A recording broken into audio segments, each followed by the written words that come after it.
Hello and welcome to Tech Talks. We're back here with Double A, updating you with the latest NBA news. I'm your host Angel, and today I'm joined with Andy. Alright, so let's just get straight into it. Here, updating the standings a little bit. We have the Bucks at 1 in the Eastern Conference. We have the Denver Nuggets at 1 in the Western Conference, and they have both locked in their spot for the number 1 seed in their respective conference now. What did I tell you about Denver? Didn't I tell you? You were right. But the seeding doesn't matter once you get into the playoffs. The 8th seed could play like the first seed. The first seed could play like the 8th seed. So, who are they going to be going against anyway? whoever wins out of the Pelicans and actually no. So they have to verse each other. Yeah, I was the just gonna loser say that. 7 and 8 have to verse a winner. So let's see. So let's start with the plan. Like let's make our bracket predictions right now for the NBA. So let's start with the Western Conference side. And all right, Pelicans, Thunder. Who do you have? I'm gonna go with Pelicans. I don't think OKC is a good team. I have to go with OKC. The Pelicans, they have some great defenders, some shooters, but they're missing their main scorer in Zion. They still have Brandon Ingram, but I feel like no one's going to be able to contain Shai Gilgeous-Alexander. And also, that Thunder lineup is huge. They have 3 dudes that are 6'8" that can handle the ball. So it's going to be a living nightmare for the Pelicans to guard that. And I feel like missing Zion is going to be a big blow to them. So I don't. Zion is always injured, huh? Dog, I saw a stat the other day. I think he's played like 30% of his NBA games so far. That's so bad. 40% of his NBA games. And he's still getting paid. The thing is, he isn't playing a large percentage of his games, but the percentage he is playing, he's one of the best players in the league. So you just have to pray for his health. How about the Lakers versus the Timberwolves? All right, I don't take the Timberwolves serious, not even a little bit. I have the Lakers just mopping the floor with them. And I heard Rudy Gobert punched his teammate on the bench. He left the game. He punched his teammate. Well, let's talk about that. Rudy Gobert and Kyle Anderson. So they were going at it on the bench, and prior to that, there had been comments that Rudy Gobert had made about Kyle Anderson's personality on, I'm pretty sure it was Live Air. And then literally the next day, he punches him in the throat on the sideline in the middle of a game. But the question is he going to show up for the playoffs? I don't think any one of them is going to show up for the playoffs. Not a single one of them on that team is going to show up, I think. So I have the Lakers mopping the floor. I have the Lakers too. And I think whoever wins out of the Pelicans, Casey, they have no chance. Yeah, they're getting... So I have the Lakers coming out of the play-in, so... And going against Denver. All right, let's go to the east side. All right, so we have Raptors and Bulls. I see the Raptors taking that. I see the Raptors taking that one. Yeah, I would agree. I don't think the Bulls are anything right now. You can't sleep on the Bulls though. DeMar, he's an experienced player. He's gonna lead them, so they still have a good chance. Yeah, but I can't see them getting out of this plan. Yeah, and then they're stuck with what, Bucks if they get out of the plan. It's the plan. I think 95% of the time you don't expect the plan team to do anything, but I still see the Raptors coming out of that one. Right. How about the Heat and the Hawks? I have the Heat. The Hawks are way too inconsistent for me. Yeah, the Hawks got beat by us yesterday, by our bench. Yeah. All of our starters were out. I'm not sure if Atlanta's starters were playing, but yeah, everyone's resting their stars, and quick shout out to Mr. Rattel, who went viral yesterday at the Celtics game. I know. For starting the wave. Going on Twitter. You guys should check that out. But I think coming out of the play-in is going to be the Heat. So. Okay, so now we're stuck with the first round. So, wait, this confuses me. So, on this side, right, they say winner of 9 and 10, loser. They go against each other, but how? How would they go against each other? Oh, the loser of both go against each other? So no, basically the winner of the 7 and 8th game, they go straight to the playoffs. The winner of the 9 and 10 games has to play the loser of the 7th or the 8th seed. Because technically, if the plan wasn't a thing, the 8th and the 7th would have made it in. So the 9th and the 10th are kind of out. So they have to beat so basically, like hypothetically, if the Thunder beat the 9th seed and the Pelicans, they then have to go against the 8th seed and the Timberwolves, and one of those would get put in that 8th seed spot. Okay, that makes sense. Yeah. So we don't really know who's going to go against the Celtics. Yeah. Or the Bucks. Actually, we just messed up that whole thing before. Yeah. So. I messed that up. Yeah. So yeah, Raptors against Hawks. I see the Raptors taking that one, and then OKC versus who's the Lakers playing again? The Timberwolves. Yeah, I still see them beating them too. So. We can move on to 76ers and Nets. All right, 76ers and Nets. That's a 3-game series? Nah, 7. It's 7 already? Yeah, 7. First round is 7? Yeah, 7, 7, 7, and 7. Jeez. So, I have Nets coming out. I think they're playing great right now. You have the Nets? Yeah, I have the Nets. I don't know. That defense that they have is insane. And remember, we talked back last time that Rivers makes the worst calls. Yeah, Rivers is a horrible coach when it comes to the playoffs. All right, Cavaliers and the New York Knicks. That is a tough one, if I'm being honest with you. They're both low experience teams, young teams. It's going to be an exciting series to watch, but I think I have the Cavs coming out. Donovan Mitchell has that slight experience in him. You've seen what he did in the bubble and what he did earlier this season. I mean, he's a clutch player. He's going to show up when they need him, and I don't think New York has that player. So. And I think the Celtics and Bucks are going to get out of the first round, obviously. Yeah, they're getting out of that. Yeah, they're getting out of whatever situation they're in. All right, we're going to go on to the West. We don't know who Grizzlies are facing. The Grizzlies, I'm going to say it right now. They're facing the Lakers. They don't have Memphis doesn't have Brandon Clark. They don't have Steven Adams. 2 key pieces for them. Ja just hurt his hand. I know. I love Steven Adams. He's so good. He's so respectful too. Player. Yeah. I mean, you have to feel for Memphis, but at the same time, I mean, we're just being honest. LeBron and Anthony Davis, no one's stopping that on the Memphis Grizzlies. So I see them mopping the floor with them too. All right. San Francisco, right? Nah. No, not San Francisco. Golden State and right here. And the Sacramento Kings. Sacramento. I was saying San Francisco. I was like, that doesn't sound right. Yeah, the Sacramento Kings and the Golden State is from San Fran though. Yeah. Yeah. Golden State versus the Kings. I don't see the Kings getting out of that. I don't care what seed they are. I mean, you gotta love the season that they have. Mike Brown is definitely coach of the year for bringing that team back into playoffs.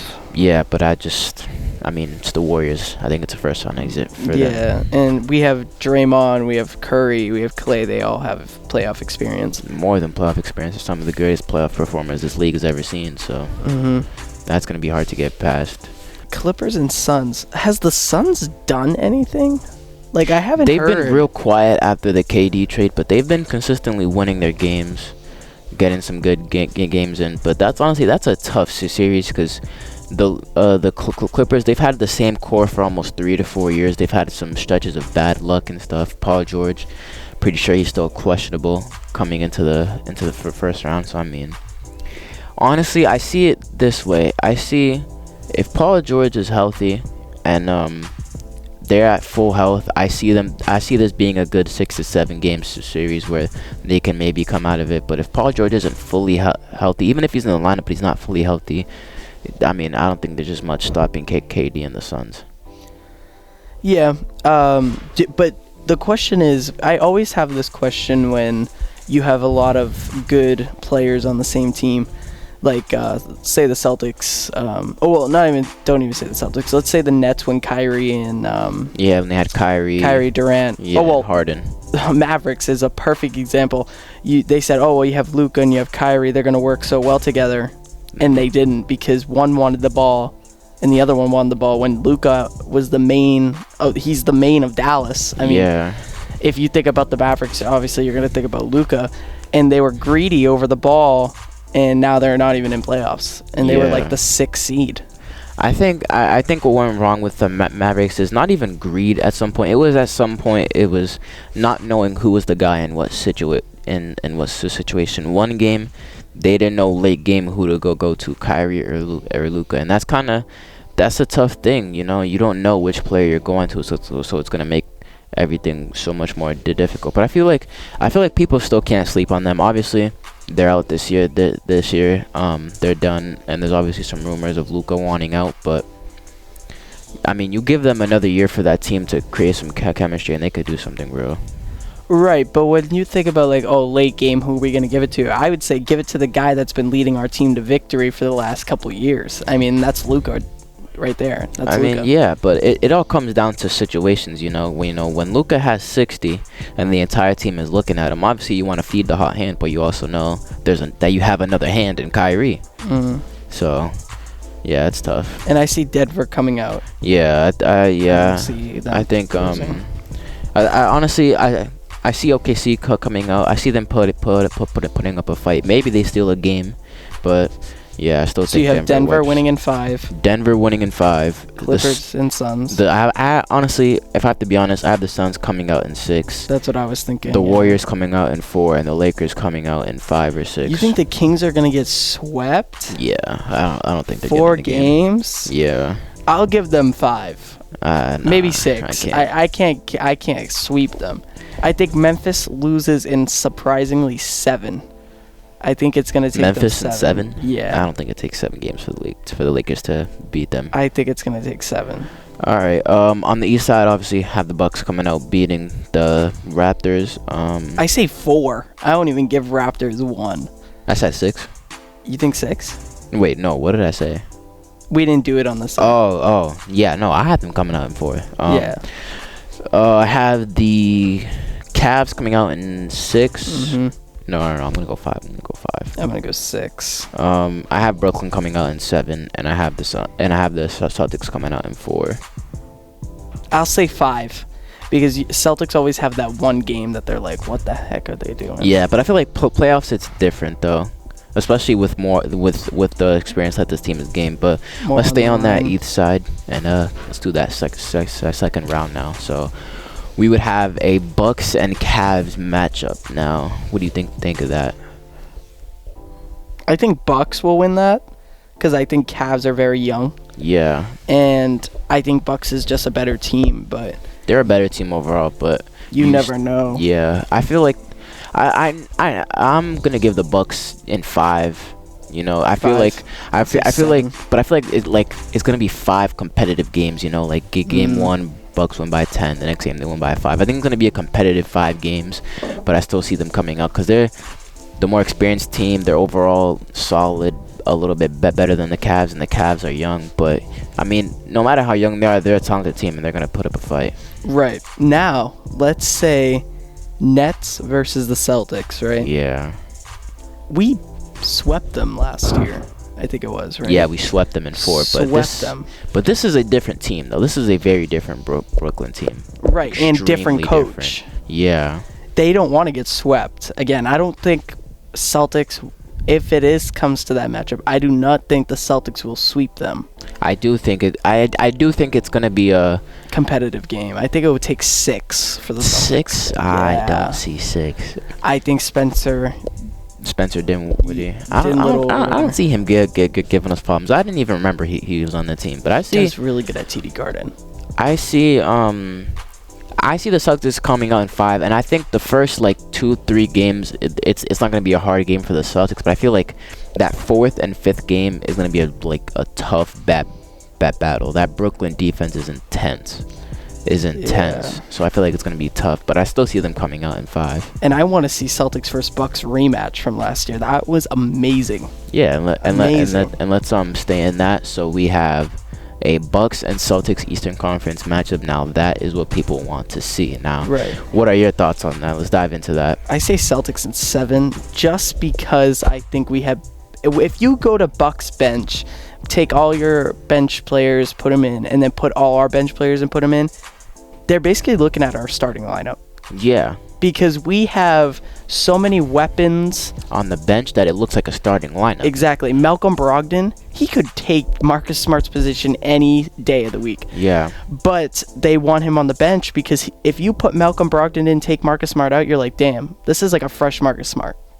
A young, fresh Marcus Smart. Then when you take out Robert Williams, let's just say you have Mike Muscala that you can put in. He can shoot threes. Yeah. He can shoot threes and drive to the basket. So you have so many weapons on the Celtics. In the Bucks, they don't have that many weapons. Now, I will vouch for the Bucks here. The thing that the Bucks do have is that their bench isn't nearly as talented as us on offense, but I will say defensively their bench is great. They have, dang, I'm forgetting his name right now. Grayson Allen. He's dirty. Yeah, dirty I mean, player. That's a topic for another day. But you have Grayson Allen. He's a tough defender. You have, I'm pretty sure. Actually, I have to look at their bench honestly right now to really have a better understanding of it. Is Chris Middleton gonna be ready for playoffs? Because if he's not, that is gonna change the whole perspective of this playoff picture. I think he's out right now, right? If I'm not mistaken. He's been out for a while. Yeah. And he comes back and then he falls back down. But if that is the case, I don't see them making it to the Eastern Conference Finals. Yeah, I mean, we're doing this prediction fully healthy, so everyone's healthy. Yeah. So obviously that factor plays in, but fully healthy. I mean, you have a starting lineup of Giannis, Chris Middleton, Drew Holiday, Brook Lopez, and I think they put Jay Crowder into that mix and into that five. Holiday is so underrated. He is. And that's what scares me is that he's gonna give Jaylen Brown and our guards just like a pure nightmare. And he could be a top player. He Chris is. Middleton. And I mean, no, not Chris Middleton. Drew Holiday. And then you look at this bench, and this is what kind of scares me too. They still have Grayson Allen, Bobby Portis, and Myers Leonard, and you have Joe Ingles. So, yeah, I mean, it's a tough team, but I see the he's on the Bucks now. Yeah, from the 3-3. The KD trade was a 3-team trade. Oh, okay. All right, we got 3 minutes here. Let's speed this up. Okay, the West. Here we go. The West. All right. Now let's speed through this one. I have the Nuggets. No. I have the Suns beating the Nuggets in 6. I have the Suns beating the Nuggets in 6. So you think it's going to be Suns versus yeah, because we did Nuggets, Suns, Warriors, and then Lakers. So right. So what do you think the Eastern Conference Finals will be? Eastern Conference Finals. I'm sorry, Western Conference. Western Conference Finals. All right. I'm just gonna do my prediction real quick. Speed it through. Suns coming out, and then Lakers coming out. I see them at the Western Conference Finals. I see the Suns beating the Lakers. No. Yeah. I see the Suns. Nah, I can't. Honestly, I want to say I think the Lakers are going to be the first playing team to make it to the Eastern Conference Final, and I have them coming out in 7. I have Nuggets versus Golden State. Nuggets beat them in 6, and it's Nuggets versus Celtics, and Celtics win in 7. All right, and I have the Celtics beating the Lakers in 6. Now, that is it for today on what are we here with? Tiger Talks. Tiger Talks. A&A. Whatever. All right, that is it for today for Tiger Talks and AA, and we will catch you up next week and update you on any NBA news and standings. Have a great Lintech day.